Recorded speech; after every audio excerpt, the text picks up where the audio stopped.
In previous sessions, we've explored how technology can help mitigate risks to societal resilience from crises such as famine, pollution, and pandemics.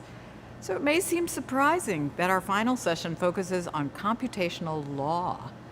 Since that topic may not sound like a crisis to you, I'll explain a bit more about it. Computational laws specify the rules for how a person can properly file and pursue a complaint or lawsuit. They also apply to issues that have direct financial consequences, such as how to gain access to government benefits or how to compute your tax bill. While computational laws and rules vary by country, there are similarities. The rules are always complicated. They may be based on algorithms, but the algorithms are hidden behind legalese, legally technical language that's difficult to comprehend. Some of the rules may also be ambiguous, leading to multiple possible interpretations. And despite all that, if the procedural rules are not properly followed, no matter how valid the person's complaint is, it will not be redressed. Of course, there are expensive experts available to help, but access to that help is typically out of reach for most individuals. This reality can create a self-reinforcing cycle of worsening societal inequities. And at some point, this dynamic may precipitate a societal crisis. So how can technology help? Spoiler alert, by application of formal methods to ensure that the correct procedural steps are identified and followed. These formal methods are commonly used by computer scientists in research on software correctness. So it's my pleasure to introduce Jonathan Prutsenko to lead our final session. Jonathan is a principal researcher at Microsoft Research Redmond, where he is involved with the Correct Computational Law project. Hi, welcome to this Microsoft Research Summit virtual presentation. I'm Jonathan Prutsenko, and this talk will be all about formal computational law. Formal computational law is really the intersection of two existing fields. One is formal methods, and the other one is computational law. Formal methods is what I've been doing for the past 5 or 6 years of my career. You may have heard about Project Everest. Our big overarching goal was to have a secure, formally verified communication stack for HTTPS, and this is part of the overall formal methods umbrella, which is, broadly speaking, the idea that you want to treat programs as mathematical objects and prove properties about them. So you might do so using logical predicates that tell you what it means for the program to do the right thing, and establishing these properties or these logical formulae might be done through the process of deductive reasoning, symbolic testing, or really any other kind of formal methods. It's really a broad field with many different subfields. And the novelty here is the combination with computational law. So computational law, in a nutshell, is whenever there's an algorithm that is described in legal jargon, also known as legalese. So there are some kind of easy examples that one might think of. Tax law is a classic example of computational law. Pensions, benefits, all of these are mathematical computations that are not supposed to leave anything up to appreciation or personal judgment. There are other things such as contracts, compliance, policy, and many other areas of the law are actually computational in nature, and you will hear a lot more about those in this talk. The formal computational law project is therefore about using the tools and methodologies of formal methods, but applying them to the law. It's a project that federates many different people, collaborators and interns alike from different institutions or academic partners, Microsoft as well, different countries. Some of them have expertise in the legal domain, denoted by that little hat here. Some are more computer scientists, the little screen, and some are both, and that's exactly what we're excited about. It might sound a little quaint or strange, perhaps, to apply computer science to the law, but it's actually something that has been attempted before. And there are several things that we are explicitly trying to improve upon or to make work this time. And so there are many caveats or maybe traps that we don't want to fall into. So there are many things that we want to avoid, and one of them is, for instance, We don't want the technology to feel foreign to lawyers. You shouldn't have to be a master in logic programming or to understand how a Prolog engine works in order to be proficient. Another thing we want to explicitly avoid is focusing on very descriptive, very shallow properties, such as ontologies.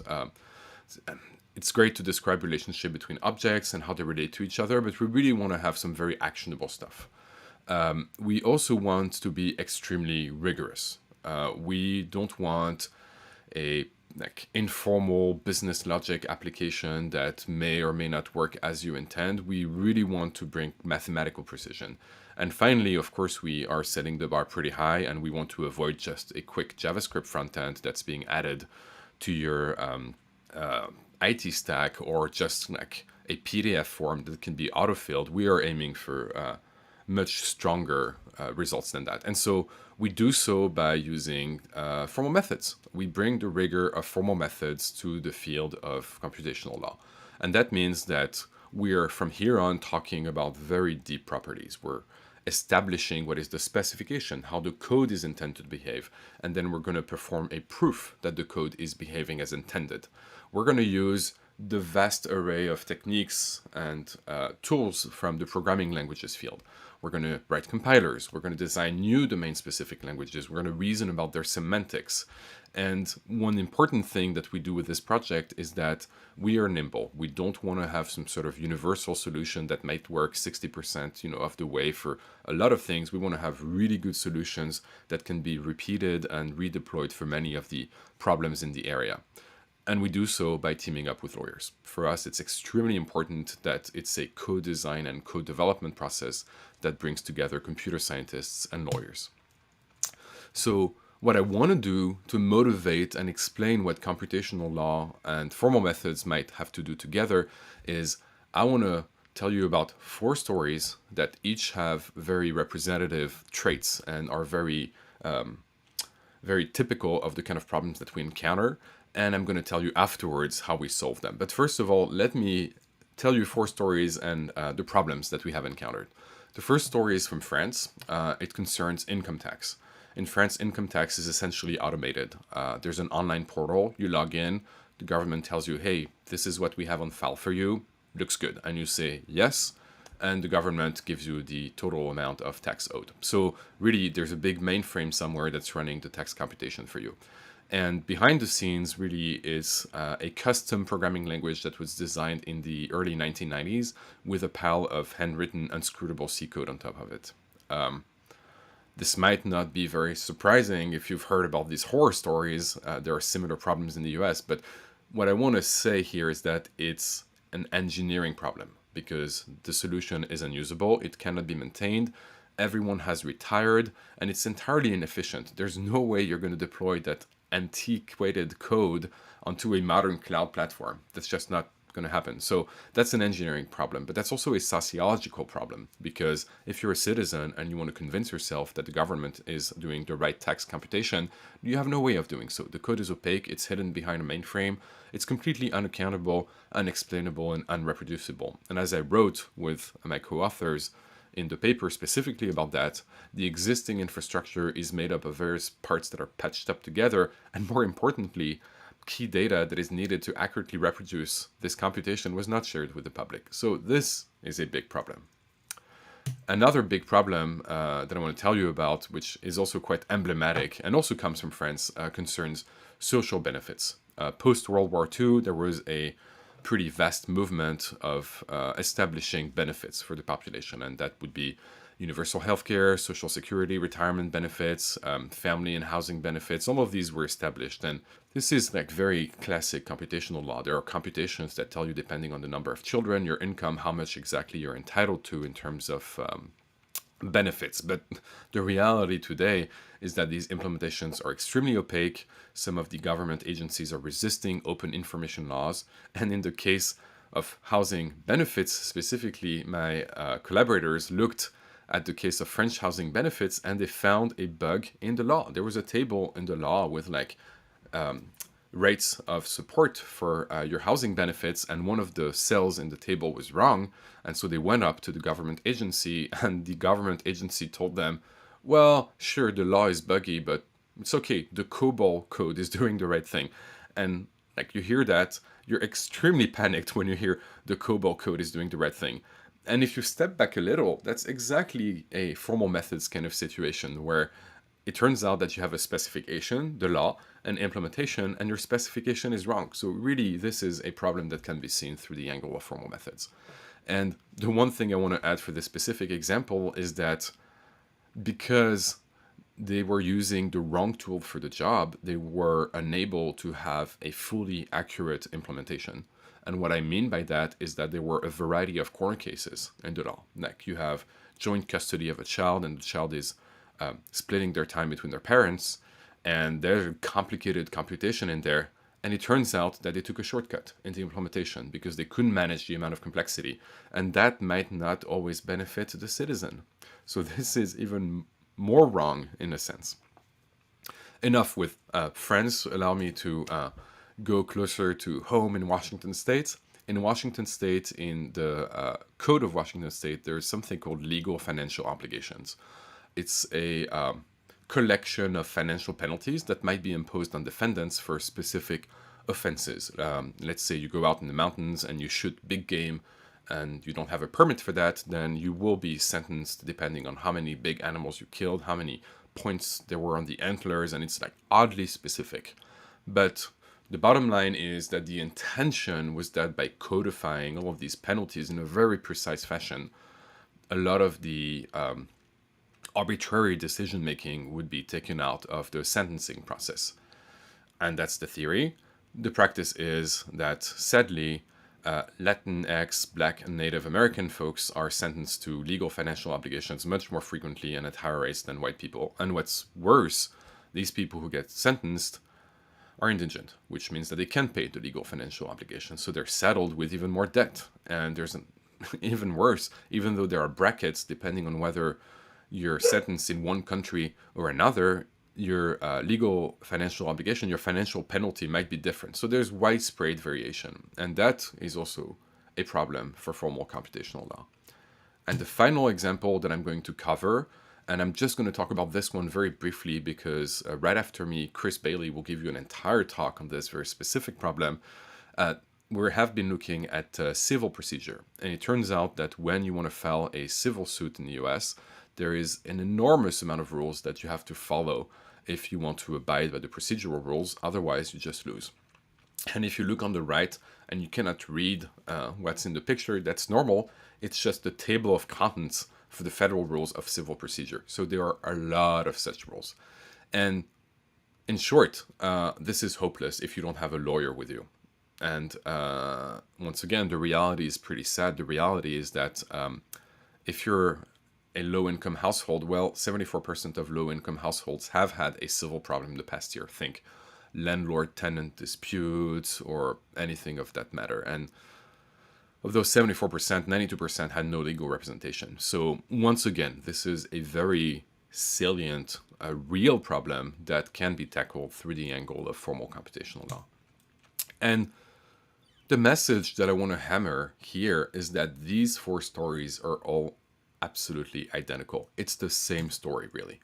You have a legal technical problem. You have well-intentioned legal experts who know the law but are very, very ill-equipped to produce correct implementations of the law.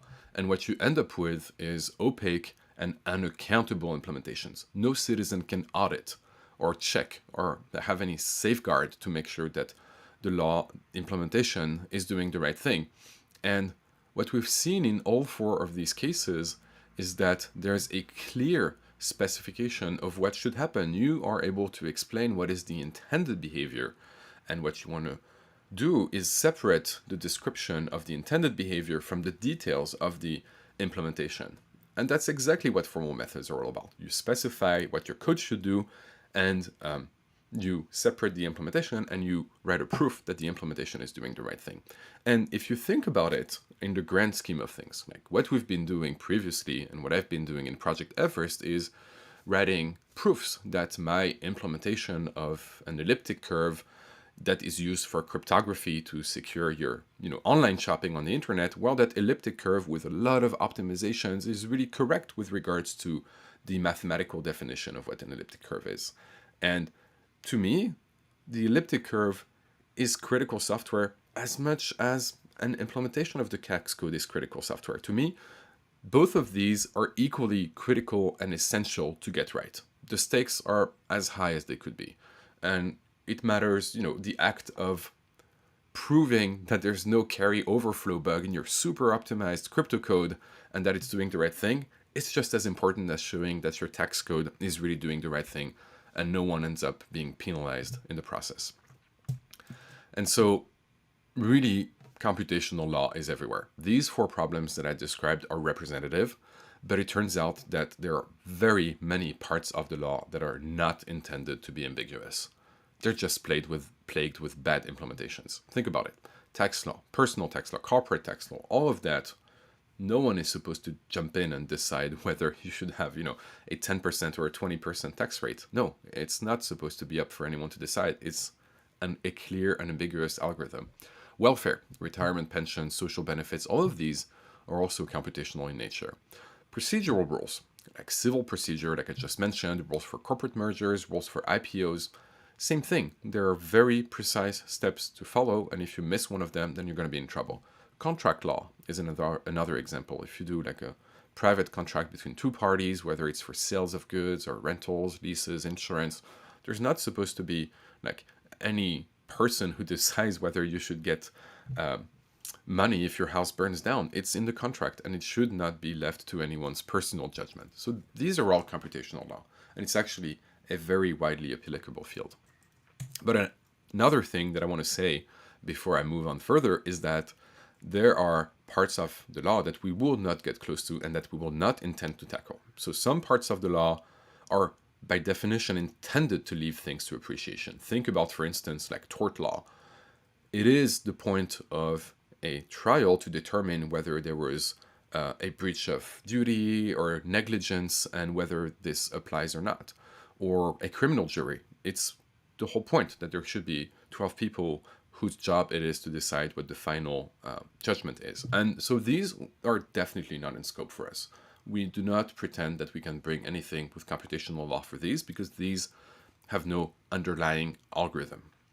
Another thing that we are steering clear from is attempts to use AI to predict the law. There have been like notorious cases where folks have been using machine learning algorithms to advise judges on the risk of recidivism for given prisoners to kind of advise on what should be bail decisions. And surprise, surprise, more white people got bail. This is just one example. There are many articles on the topic. We are not attempting to do any of these things. We think this is a terrible idea. But let me tell you a little bit then about what we do and what is the emerging field of formal computational law.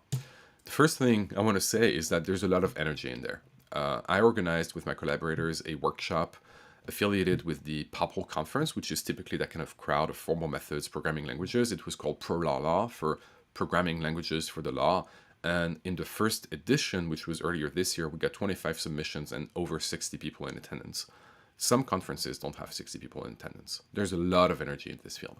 And we had a great keynote by James Grimmelman, who's a professor at Cornell University, and his keynote was Programming Languages in the Law, a Research Agenda for a New Field. And I think that really captures kind of the energy that's in this community. We had a wide array of submissions ranging from property law to business logic, using tools ranging from smart contracts, DSL, domain-specific languages, to the lean proof assistant. So there's really a lot of stuff happening in there.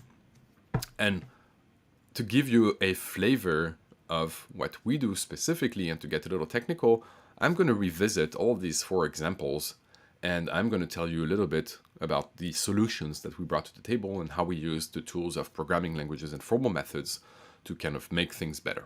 Many of these have, there's different degrees of difficulty, and so I'm going to go like progressively from the more accessible technical solutions to the more advanced technological solutions, and then Chris Bailey in the next talk will go for the most advanced example, which is the one of civil procedure. The first one was, if you remember, Washington State legal financial obligations. What we did for this one is that we designed a little domain-specific language. We invented a data format, and then we combined it together. So the first job, and it was actually a very difficult job, was to do a legal review of all of these legal financial obligations. And we did find ambiguities or things that were at best unclear in the law. And to me, that was a big surprise. There was supposed to be no ambiguity, but we did have to dig down in a couple instances. Fortunately, Nell Escher was an intern with us, and she is a Juris Doctor. She has a law degree. So that was really essential in making sense of all of these. We ended up designing a custom data format to represent all of these legal financial obligations, and we have a micro-domain specific language to express a predicate of the form this legal financial obligation applies to this class of infractions, because some LFOs are actually quite wide-ranging and will apply to many different infractions. There were a couple more complicated regulations, such as DUIs, drunk driving, and for those we use something called Catala. So Catala is a programming language that we designed with my former student, Denis, and it's specifically about expressing computational law using a custom language called Catala that makes it natural and understandable. Catala has been designed specifically with formal computational law in mind, and it allows you to express computational law in a way that works for both computer scientists and lawyers. The first aspect of Catala is that it follows the structure of the legal text using literal programming. You'll see on the right that the top half is marked down, and that's actually the original legal document, and the bottom part is the code. It's in French because actually that makes a huge difference. There is no way you're going to convince a French administration to use code written in English. So we have to meet them where they are. And so that was one feature, that it's localized and you have different syntaxes for English or French or other languages. Another key aspect is that the law has a very convoluted control flow, which is very unfamiliar to programmers. The idea in law is that you first state the general case, then you follow it with exceptions and possibly exceptions to exceptions. So you go from the general to the particular, which is true in almost all of statutory law. It's the opposite of programming. If you do a series of if then else, you first start with the specific case that's in your then branch, and then you have the general case in your else branch. So there's a built-in mechanism called the exception mechanism, relying under the hood on the something called the default calculus that allows you to express that naturally and therefore follow the progression of the law. We have verbose syntax that actually works out for lawyers because they can make out what's happening. And we have a compilation to a variety of backends. One last thing we have for Catala is something that is very typical of formal methods. It's called a proof of soundness, and it makes sure that programs won't crash for the wrong reasons. And as I mentioned, Catala is used quite widely. There's an English front end, a French front end, a Polish front end. So it's been quite a success, and we have a lot of users already. And so, well, that was the second example, French benefits. And the French benefits we did them using Catala. And it worked out great because we were able to design a modern auditable implementation that can be retrofitted into the existing infrastructure. And of course, the hardest part will be to convince the government agency. And that's driven by my collaborator, Denis Mérigout in France. The more advanced example, and the one where we actually used more advanced tools from the field of formal methods, is the example of the French tax code. You may remember that I mentioned that the tax code in France was written using a custom language designed in the 1990s. It turns out that this was quite difficult to figure out. We had to use fuzzing, randomized testing, and a lot of reverse engineering to figure out what was the intended behavior of that custom language so as to be able to re-implement it cleanly. There was a little bit of language design work to replace the custom C code that they had written, and there was also, yet again, another proof of soundness to make sure that there were no bad corner cases and that the language was consistent. And this was quite actually expensive in terms of effort, quite an involved effort to do that, and that's why the Catala language was born, because we didn't want to have to redesign a new programming language. every time. Looking forward, I would say that there's a wide road ahead. I have intentionally skipped civil procedure. Civil procedure is the more involved, the most involved of all of our 4 examples, and there will be an entire dedicated talk on it right after this. Another thing that we want to look towards is broaden the scope. Can we find more use cases? Can we tackle more of these problems? Can we have more people involved and grow the community? We want to reach out to more users. I don't think everyone in the legal world is aware that in many cases there is a way to express that through clear, understandable code.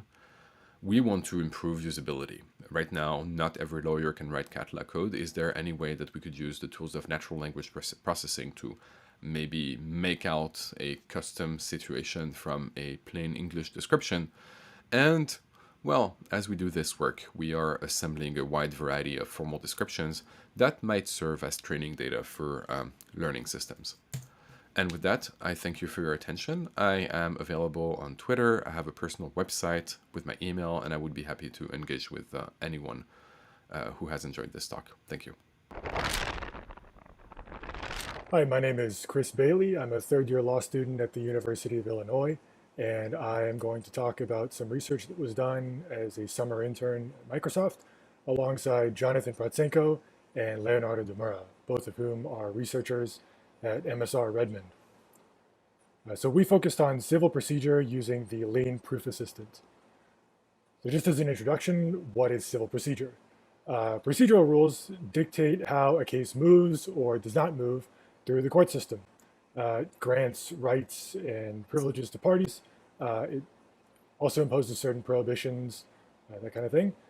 Civil law is the non-criminal part of law, so it includes things like debt collection, landlord-tenant disputes, foreclosure, and personal injury, among others. If you are an engineer, you can think of procedural rules much like system calls or calling conventions. They provide a structured means that parties have to use if they want to request actions or resources from the civil justice system.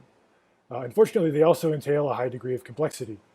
This comes from poor drafting, ad hoc patching and revision, and the sort of nature of our system is an adversarial two-party system where both parties have rights and sometimes they conflict in interesting ways.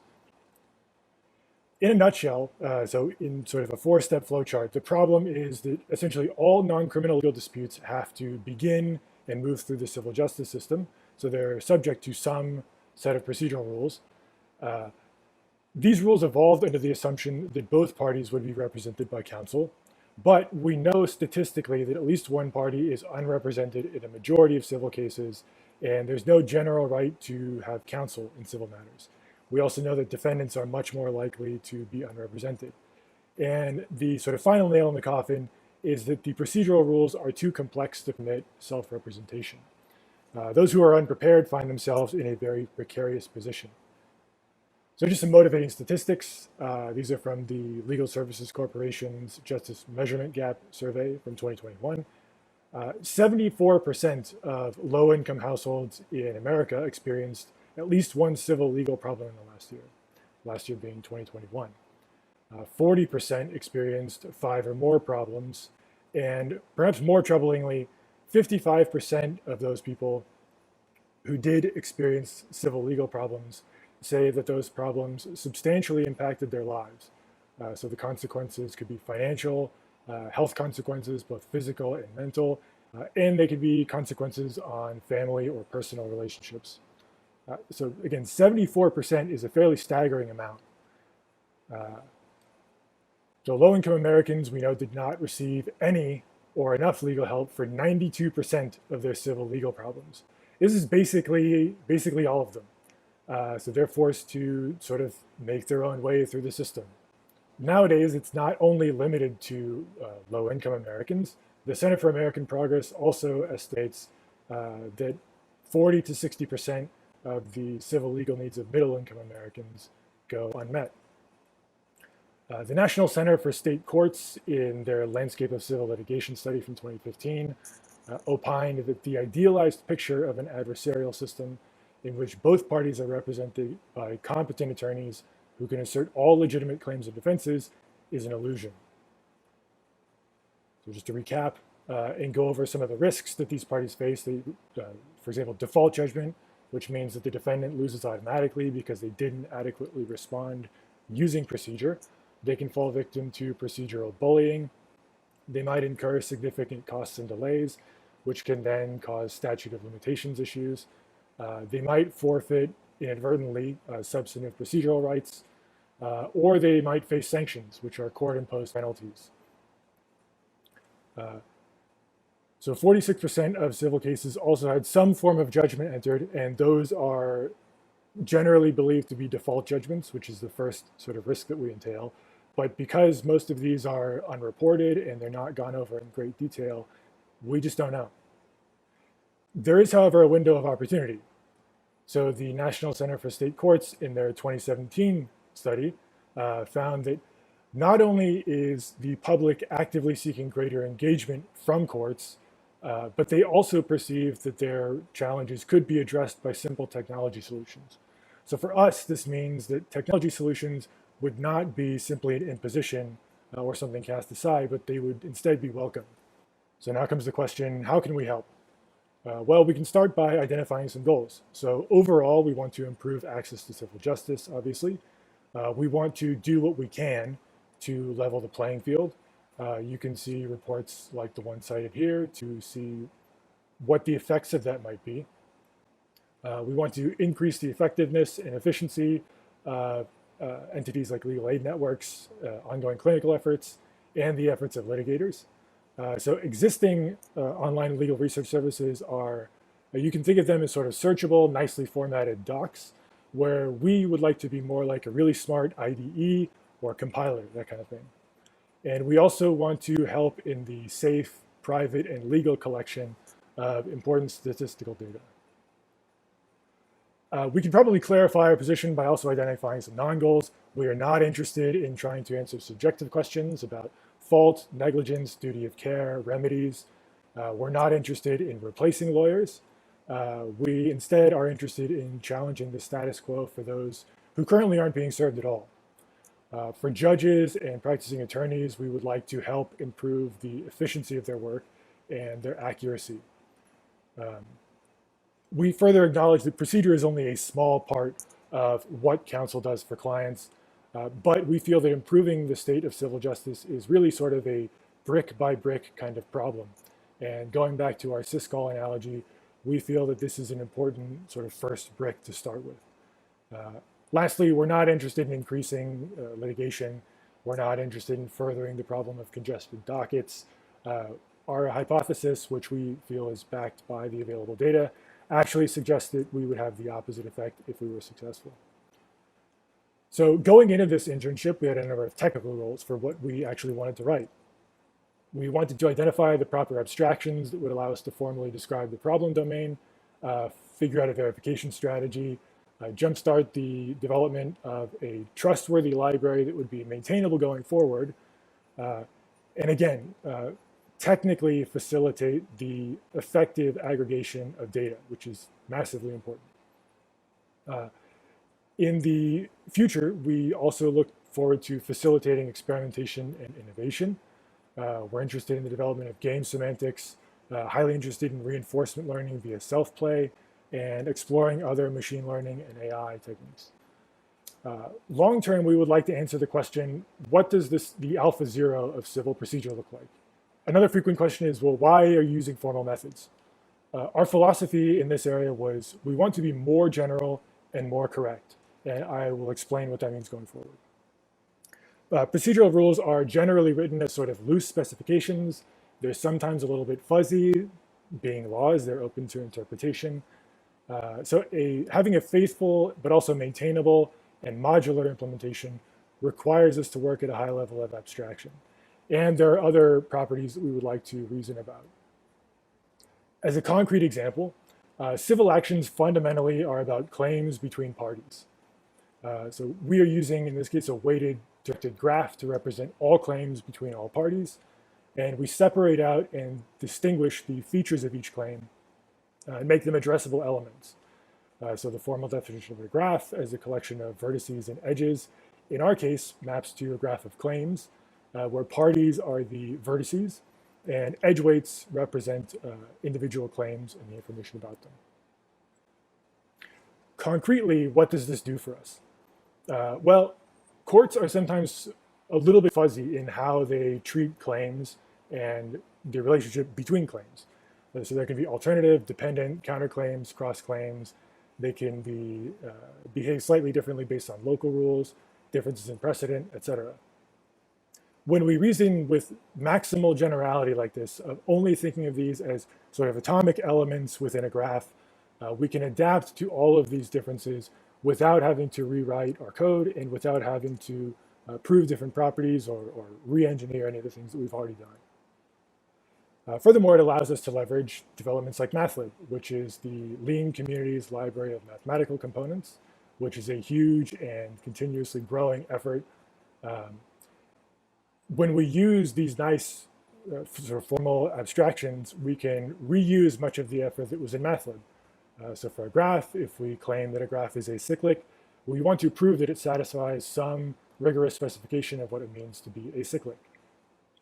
On the side of more correct, as a sort of example of what this means, I think we should look at a case study.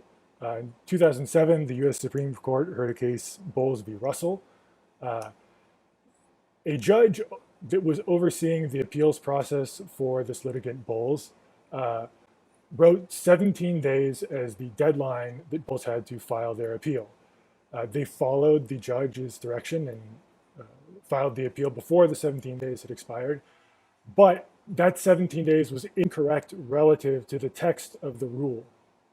The Supreme Court ultimately held in a 5-4 decision that the appeal was untimely and that Bowles could not be granted relief.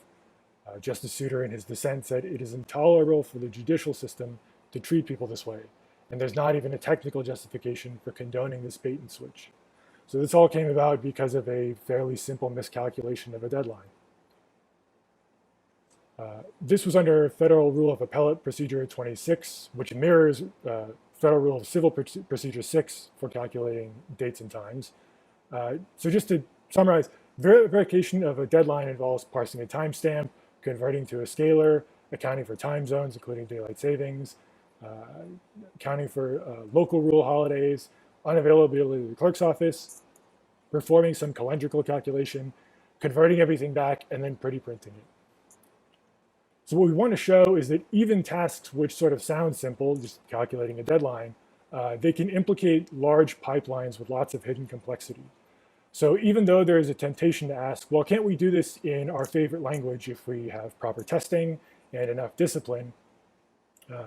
We feel that anyone who is offering technology as a solution to these problems really has a responsibility to employ every known method to make sure that these kinds of things do not happen going forward. We think that if preventing this kind of thing in the future is the only thing our work achieves, that we will have spent our time well. So some more concrete examples of correctness. We have this search key class, which deals with the denotational semantics that our rules are written in. So when we say, find me all of the rules or behaviors that move from state A to state B.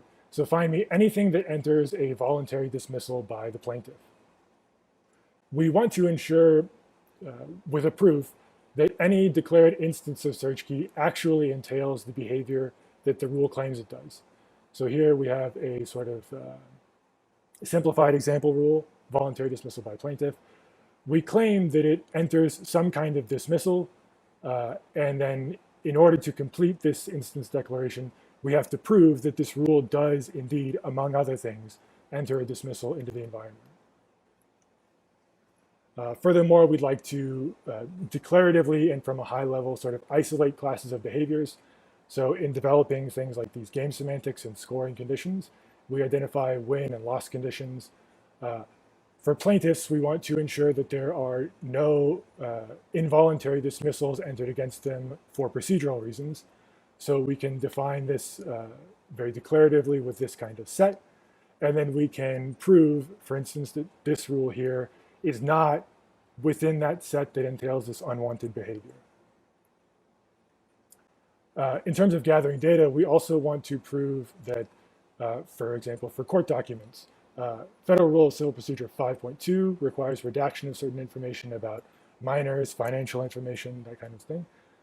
We would like to be able to produce a certificate showing that all character sequences that we deal with that are within a given Damer-Levenstein distance or some string measuring metric of a secret S in sigma are redacted or removed from the data set.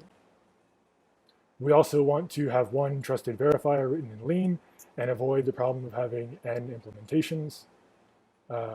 We have a fairly robust architecture for identifying elaborators that send messages to our verifier.